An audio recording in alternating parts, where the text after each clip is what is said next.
Recorded. Baik, kita akan mulai kembali. Kita lanjutkan yang jam pertama tadi ya kan? Kita lanjut. Oke. Setelah kemerdekaan, Indonesia mengembangkan kurikulum yang lebih nasionalis dan berorientasi pada pembangunan bangsa. Kurikulum 97 dan 50 adalah contoh kurikulum yang digunakan pada masa ini. Oke, terus. Oh,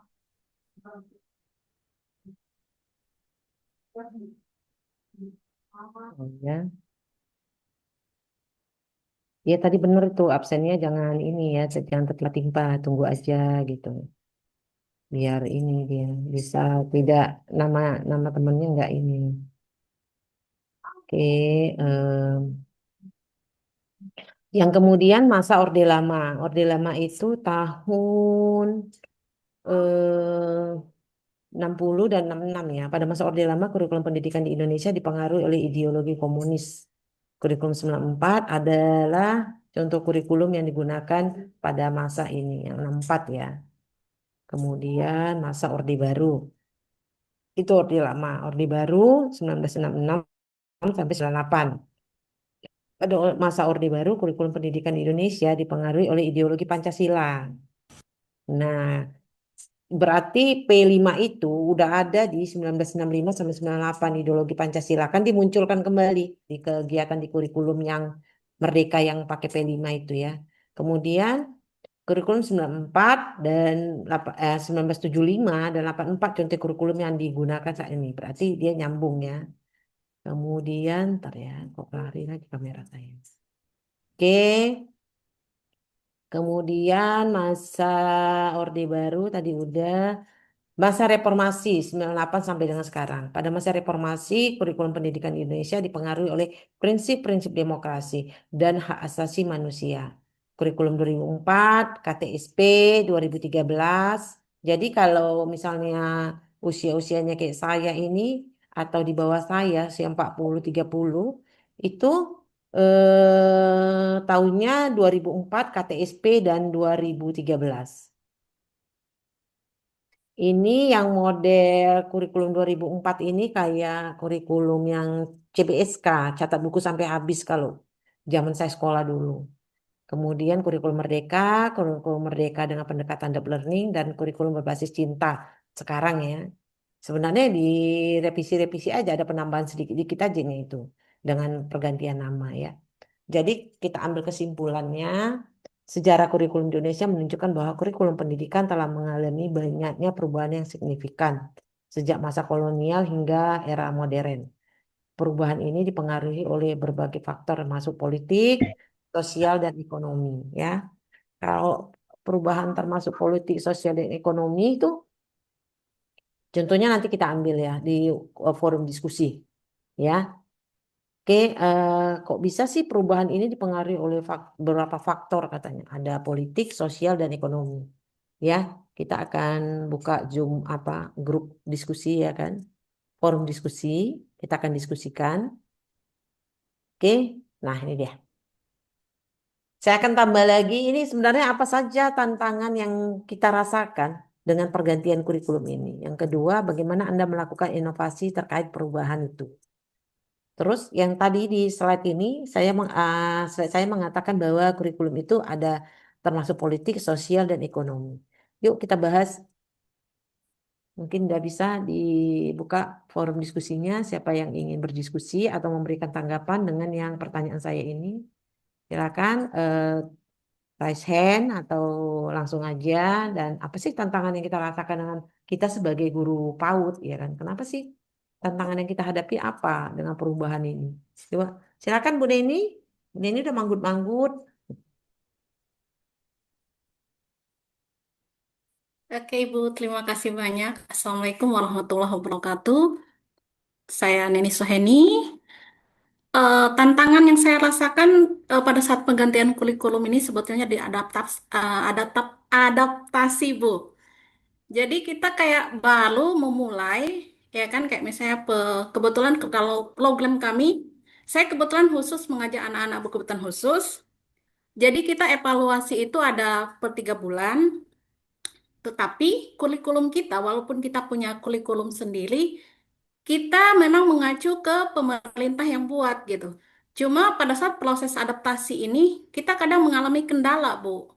Terutama pada saat menjelaskan ke orang tua gitu kan.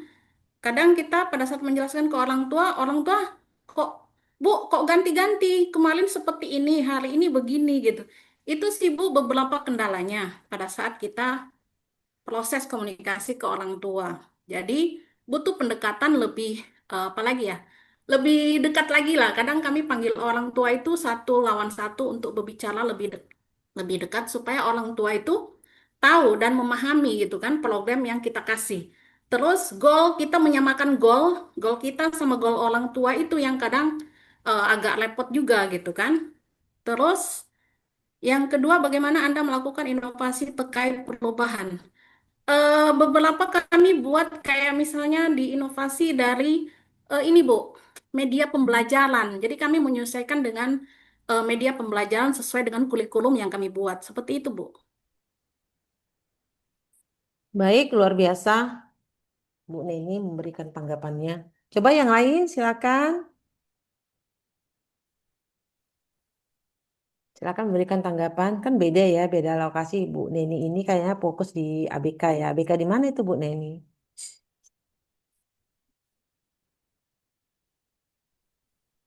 Sekolah ABK ya Bu Neni ya.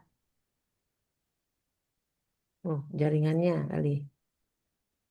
Silakan yang lain dengar suara saya.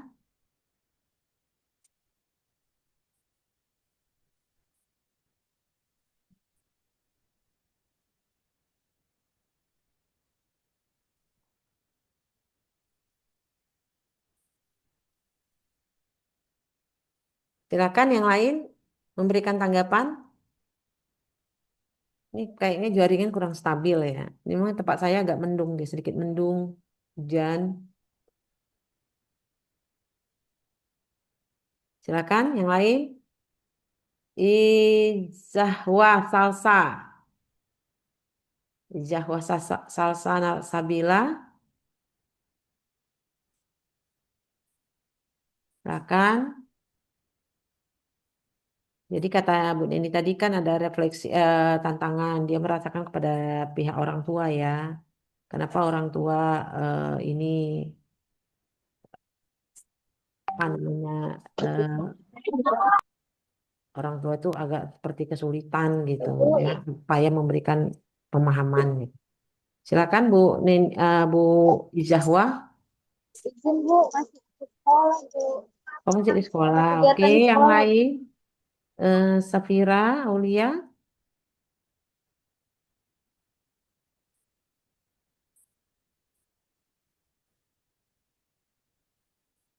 Berarti masih banyak yang ngajar ya ini ya. Oke, baik. Memang iya kalau tantangan ini kan Bu Nini, memang banyak kan orang tua ya. Apalagi kalau kita sekolahnya di perkotaan ya Bu Nini. Itu agak sedikit sulit gitu Bu Nini. Karena kan kalau kita lihat orang tua sekarang, nggak ada yang nggak punya HP, HP itu satu, ada yang dua, ada tiga ya kan. Jadi mereka itu belajar belajar kurikulum itu kadang mereka udah lebih cerdas gitu dari kita. Terkadang kalau kita ngasih metode yang salah, kalau yang udah di sekolah perkotaan, mereka tuh bisa lebih protes gitu kan. Protes mereka. Kenapa ya kayak gini kok ganti-ganti gini? Kadang dia membandingkan lagi dengan sekolah yang lain. Itu ya kan Bu Neni. Jadi dia membandingkan sekolah lain. Bu, kalau di sekolah yang sana gini lah Bu. Raportnya kayak gini Bu. Raport pun kadang bisa dibandingkan gitu. Kalau di sekolah tetangga saya Bu, anaknya. Mereka itu mm, mengenalkan eh, nilai agama moral itu dengan kegiatan apa Bu? Eh, edukasi edukasi yang jalan-jalan ke field trip ya kan? Ya kan? Field trip mereka itu mengenalkan masjid, mengenalkan itu ya kan? Ini siapa yang ngisinya? Oke siap, satu dua tiga. Yuli, Bu Yuli ya kali ya suaranya ya. Jadi tantangan itu memang orang tua karena iklan yang paling penting itu memang sebenarnya di orang tua kalau di TK ini ya kan nggak mungkin anak TK mengajak temannya ya kan ayo sekolah lah di TK kami, enak ini TK kami. Nggak ada kayak gitu, ya kan Bu? Tetapi iklan yang pertama adalah yang orang tua. Jadi kita kadang memang dibandingkan pembelajaran kita. Dan sekarang kan TK itu banyak ya Bu, banyak. Semakin mahal, semakin banyak peserta didiknya. Ya kan? Kalau kita buat gratis, apa dia kadang nggak mau. Ih, kami nggak tahu lah Bu. Padahal udah gratis semua Bu. Nah, ya kan? Padahal nggak ada yang mau. Malah semakin mahal. Apalagi kalau ada TKIT, ada label-label IT-nya, iya kan? Itu. Padahal kurikulum yang dipakai cuma dimodif aja, ditambah dengan keislamannya yang lebih banyak lagi gitu. Seperti itu dia. Kemudian inovasi yang terkait perubahan, dia melakukan ibu ini melakukan di media pembelajaran. Benar. Media-medianya itu lebih harus di-upgrade. Jadi anak-anak itu lebih tertarik gitu. Kayak kita mendongeng. Dulu kita mendongeng ceritanya cerita biasa aja, bukan kancil dan buaya. Mungkin anak-anak sekarang nggak tertarik karena dia sudah Genji, ya kan? Kira-kira kalau dongeng apa kita buat sehingga anak itu tertarik? Coba kasih masukan dulu sama saya. Kalau kita mau buat inovasi, dongeng, kita cerita tentang kancil dan buaya, mungkin dia nggak mau. Itu kan zaman saya kecil mungkin nggak jelas. Cerita tentang dongeng, apa yang dibuat lebih menarik anak?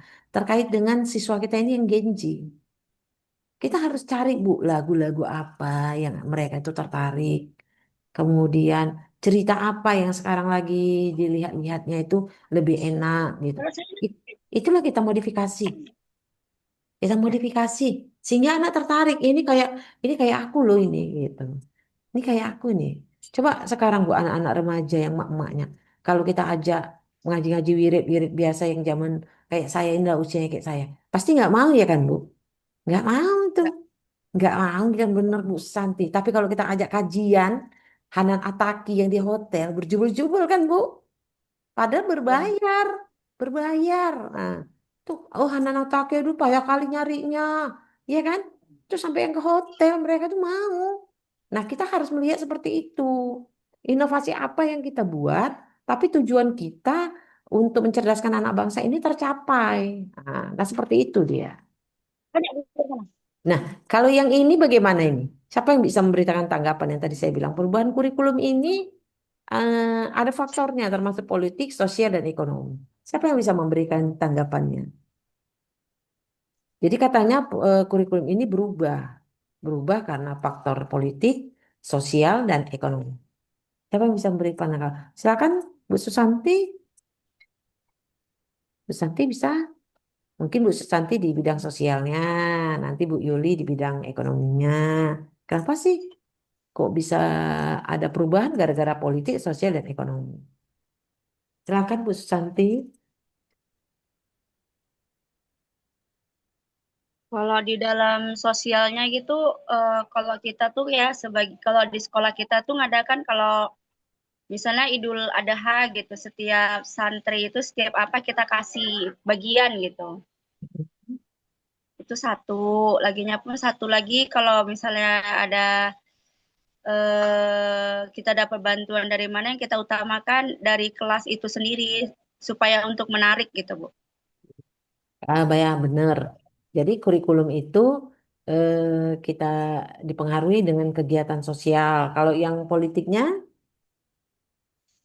ya kan Bu Yuli atau ekonominya Bu Yuli?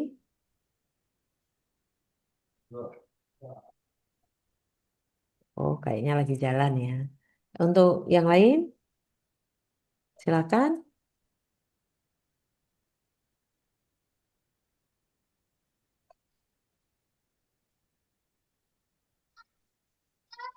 Silakan beri tanggapan. Lagi ngajar ya berarti ya. Nah, kalau perubahan ini katanya kurikulum ini berubah karena politik. Nah, seperti yang kita ketahui, sering kita dengar itu ya. Kok ganti menteri ganti kurikulum. Pernah nggak dengar gitu? Pernah ya. Ganti menteri, ganti kurikulum. Nah, itulah pengaruhnya, Bu, termasuk politik. Kalau presidennya si A, dia mau menterinya si B. Nah, tentunya si B ini tidak mau pakai kebijakan. Kebijakan, misalnya Bu Susanti jadi menteri. Dia nggak mau pakai kebijakannya Bu Yuli. Ya kan, Bu? Saya punya kebijakan sendiri. Termasuk tentang kegiatan sosial tadi yang Ibu ini bilang. kasihlah sama yang dekat dulu gitu. Ibu ini punya kebijakan sendiri. Nah, itu di bidang politik gitu.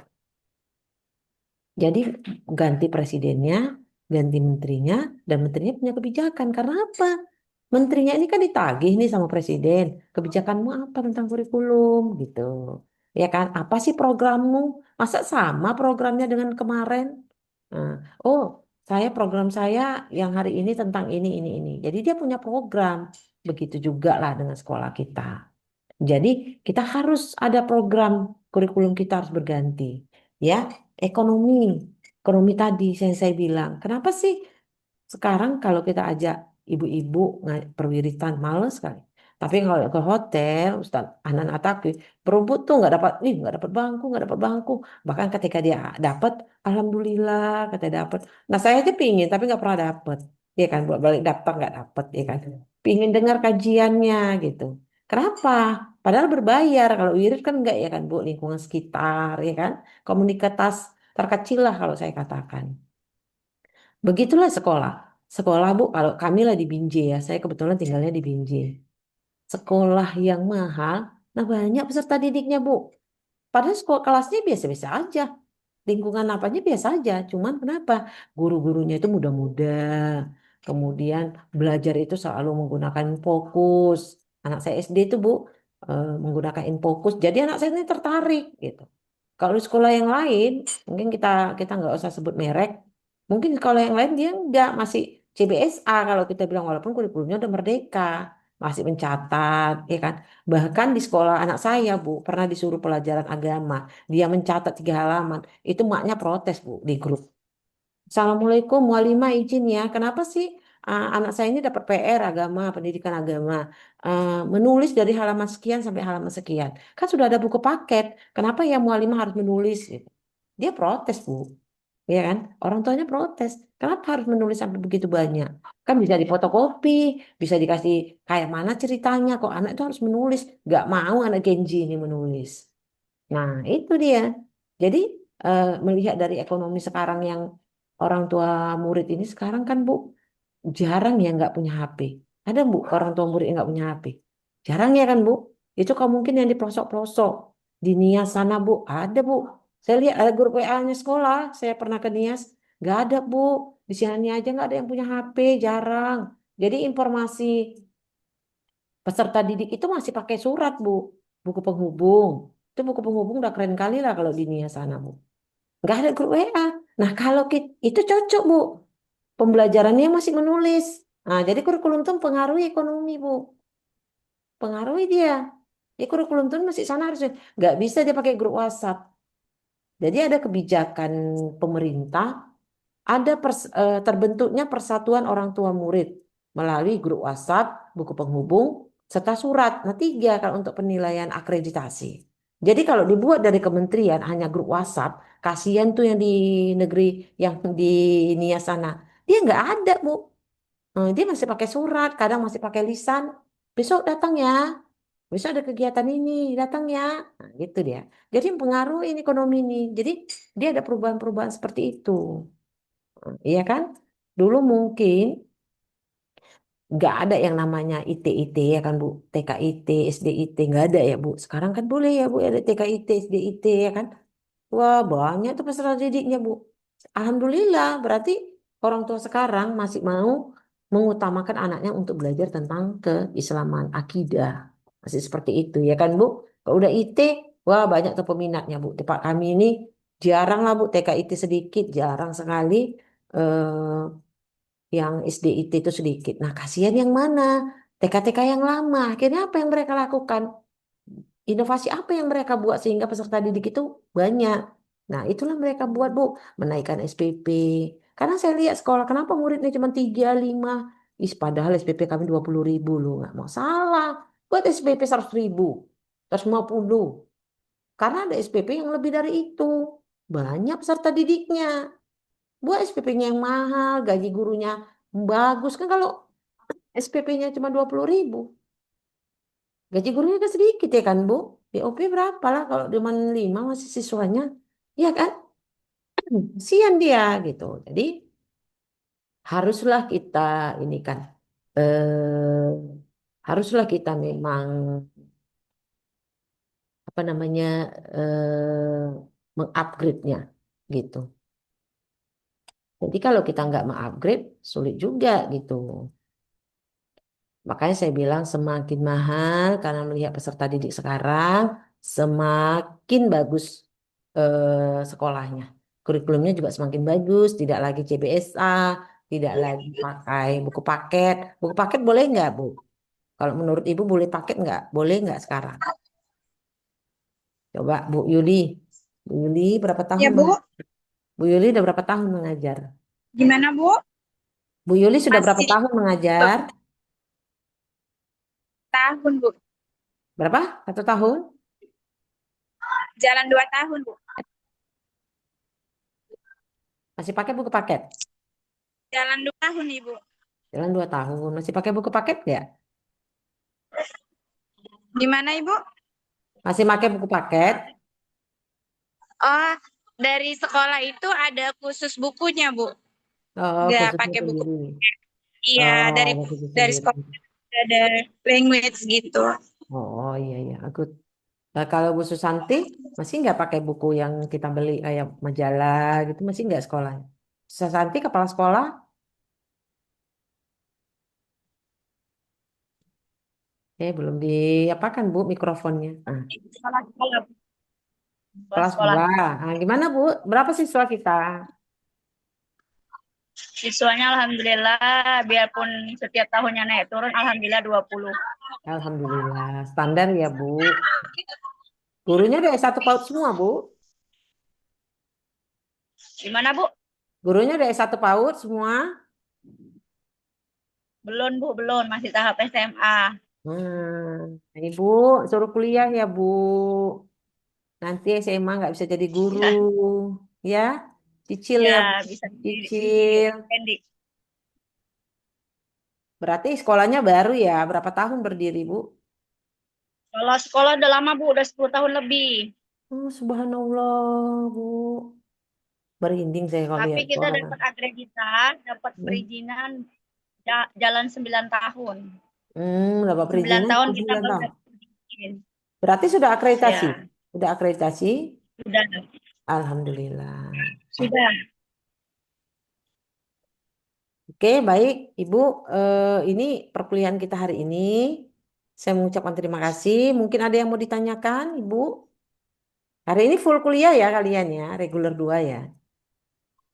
Iya, Bu. Ya, semangat ya. Ada yang mau ditanyakan, Ibu, dari mata kuliah kita hari ini?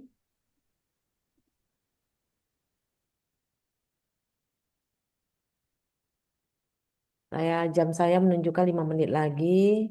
3 menit lagi jam 11. 3 menit lah jam 11. Ada Bu, silakan. Rumah saya di Binjai Bu. Jika pingin-pingin ini ada yang pingin jalan-jalan anak TK-nya ke Binjai ya kan. Berjumpa dengan saya Bu. Saya lagi di Binjai. Insya Allah saya singgahi kalau masih di stasiun kereta api ya kan. Biasa kan bawa ya anak-anak ke stasiun kereta api.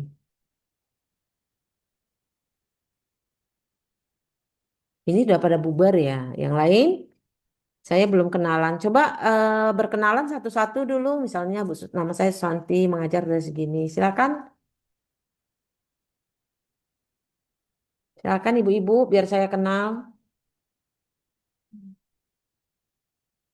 Memperkenalkan diri dulu satu persatu. Memang mengenalkan diri di akhir. Silakan, dikenalkan namanya dan berapa tahun sudah mengajar. Silakan, Bu. Dari siapa dulu, Bu? Suka hati bebas. Silakan, jadi nggak tumpang tindih. Oke, Bu. Silakan. Bismillahirrahmanirrahim. Assalamualaikum. Izin Ibu, nama saya Yuli Ambarwati. Saya mengajar di TK ABN Umi School di Perumahan Bumi Asri di Helvetia. Alhamdulillah sudah masih mengajar baru, Bu. Masih jalan 2 tahun ini. Oke, silakan next. Lanjut Bu, siapa?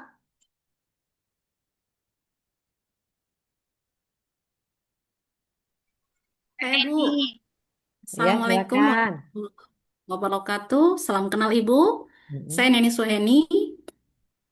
Saya mulai mengajar dari tahun 2005, Alhamdulillah sampai sekarang. Fokus Alhamdulillah. saya mengajar anak-anak berkebutuhan khusus.